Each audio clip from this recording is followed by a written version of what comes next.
Okay, magandang tanghali, no? Wala yung salamin ko. Hirap. Tawag dito, pag-usapan naman natin ngayon yung mga, ano ba yung dapat yung i-expect? Or ano ba yung naranasan ko after ko pa-radioactive iodine?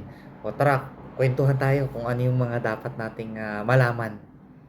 Okay, paglilinaw lang, no? Hindi ako isang doktor o espesyalista. Kagaya nyo rin po ako na may problem sa thyroid. Okay?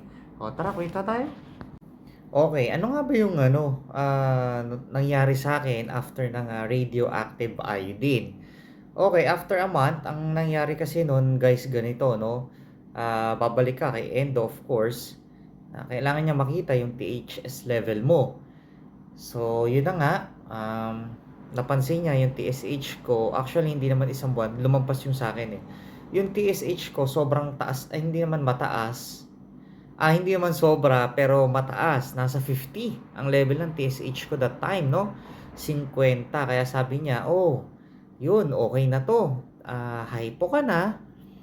Kailangan mo lang uminom ng levothyroxine." So, 'wag kayong masorpresa or matatakot ha after niyong magpa-RI at 'pag nakita ni doktor yung inyong TSH level na mataas, okay, so normal 'yun kasi nga 'yun yung goal ng ating radioactive iodine therapy treatment. Okay, so yun yung number one, di ba? Okay, after mo mag-take na ng levothyroxine, nandiyan na yung yung management ni doctor, umiinom na tayo ng levothyroxine, kagaya ko, 100 mcg Mondays through Fridays, tapos pagdating ng weekend, ng Saturday and Sun, naka 200 pa ako that time eh, no? So, yun yung isa sa mga management niya. Okay? So, andyan yung minsan low energy tayo o kaya para tayong laging tinatamad, no? Kasama yon sa mga sintomas, no? Or mga dapat yung i-expect after ng RAI. Okay? So, andyan yung low energy. O, sa madaling salita, tinatamad. Pangatlo, mapapansin mo o mapapansin ng mga kaanak mo, tumataba ka. So, wag kang ma-offend, no? Sa akin kasi ganun din, sabi ng co-teacher ko, "Sir, mukhang nagge-gain tayo, ah." Well, totoo 'yun. Yung tiyan ko, no, lumalaki, yung mukha natin medyo talagang umuumbok, eh, ang bewang ko nung time na 'yun, 34, no? Bigla akong nag-36, mga ganyan. So, expect nyo na yun na magwe-wait tayo ng gain. Kaya nga tayo bumabalik sa mga endocrinologists para mabigyan tayo ng tamang management at paano natin yun ma magagawa ng paraan, no? Paano ba ako makakabalik sa dati kong buhay, no? May mga ganung bagay eh. Okay, so pangatlo yun yung nagwe-wait tayo nag-gain tayo ng weight. Pang-apat, antukin. Ayan. Antukin talaga tayo as in, sobra, no? Yung tipong masandal, tulog. Okay? So, minsan may mga nakaw moments ako na after ng isang subject, may break akong 30 minutes. Ang ginagawa ko doon, tinutulog ko siya. No? So, nakakatulog ako sa faculty room. Ganyan, may mga ganun ako. Minsan nga, tinatamad akong kumain or mag-lunch. Ang ginagawa ko na lang, tinutulog ko na lang. Ang sarap kasing matulog sobra. So, may mga ganung pagkakataon ha. Antukin yon. Pang-apat. Okay, pang-lima, nakakaramdam po tayo dito ng iba't ibang emosyon. Kagaya ng para tayong feeling down.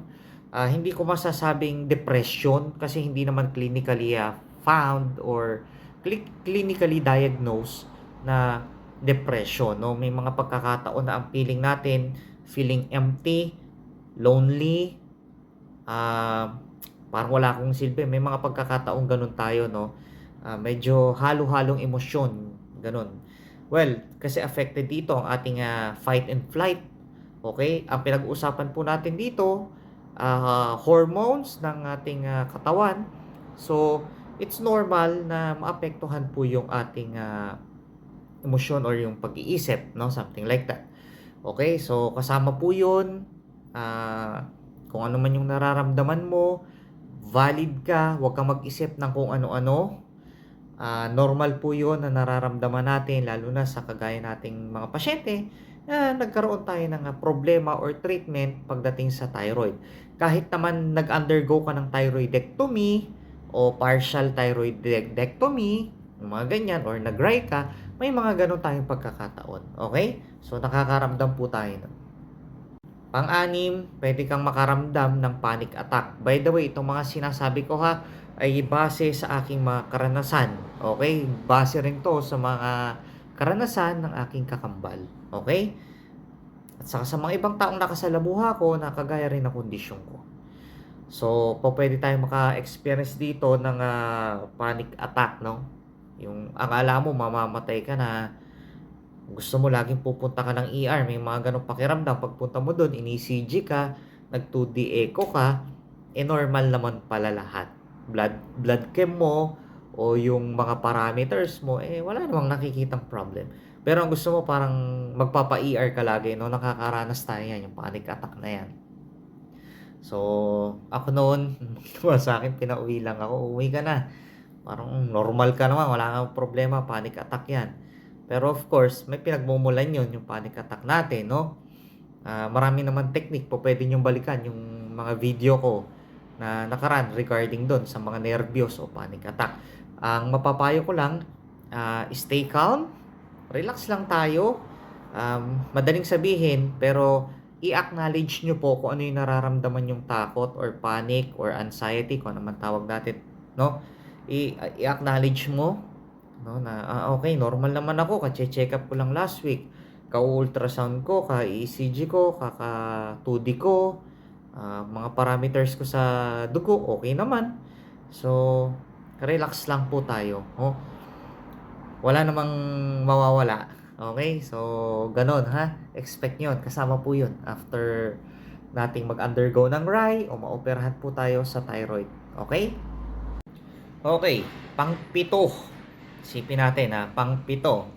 Okay? Ito yung huling naranasan ko rito. Medyo naging almado na po ako. Okay? Unlike nung hyperthyroidism ako, para akong laging on the go. Para akong laging, sige na, akin na yan. Akin na yan, kunin na natin. Ay, tapusin natin.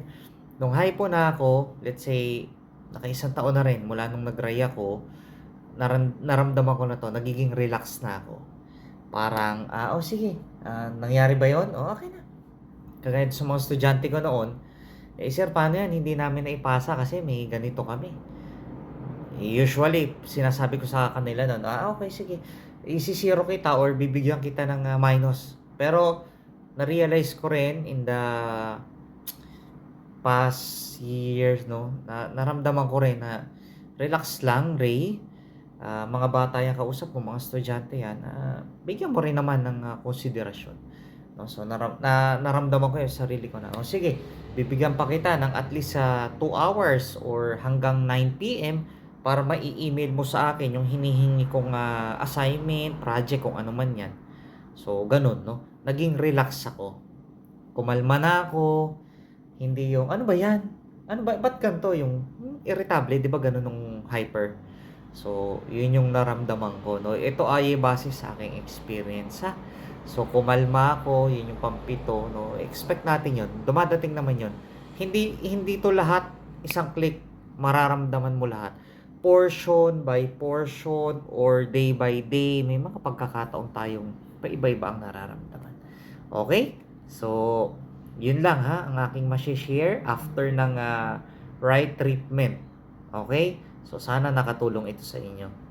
Paano? Hanggang sa muli, maraming salamat sa inyong panonood, sa inyong suporta, at naway maging maayos po tayong lahat, magpagamot ng ayos, at lagi mag-follow up ng check-up sa doktor. Okay?